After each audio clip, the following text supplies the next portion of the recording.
সম্মানিত প্রিয় ভিউয়ার্স, আপনারা দেখতে পাচ্ছেন এই ভাইয়ের নাকের উপরে একটা তিল এবং নাকের সাইডে একটা তিল। এই যে দেখতে পাচ্ছেন, এই ধরনের তিল বা অ্যাচিল এবং মুখের দাগ, ব্রণের দাগ রিমুভ করতে চাচ্ছেন, যোগাযোগ করবেন ছোটন ট্যাটু লেজার পার্লারে। এখানে লেজার মেশিন দ্বারা এগুলো তিল, অ্যাচিল এবং দাগ রিমুভ করা হয়। আপনারা যোগাযোগ করবেন।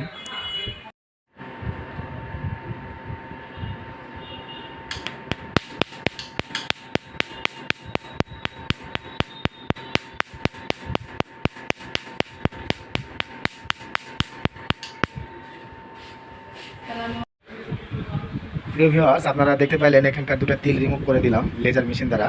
এখানে একটু মেডিসিন দিয়ে দিতেছি। এই ধরনের তিল যাদের আছে রিমুভ করার জন্য যোগাযোগ করবেন। খুব সহজেই তিলগুলো লেজার মেশিন দ্বারা রিমুভ হয়। এখানে যে অবস্থা তৈরি হয়েছে তিল রিমুভ করার কারণে, এটা আপনার 3 দিন থেকে 5 দিন এর মধ্যে এখান থেকে চামড়া শুকিয়ে উঠে যাবে স্কিনের। তারপরে এখানে যে তিল ছিল এরকম কোনো একটা চিহ্নই থাকে না। অনেক ক্ষেত্রে একটু অয়েলমেন্ট ব্যবহার করতে হয়, তাহলে পরবর্তীতে এখানে আরও ক্লিয়ার হয়ে আসে আর কি। কোনো দাগ বা এই ধরনের কোনো সমস্যা হয় না।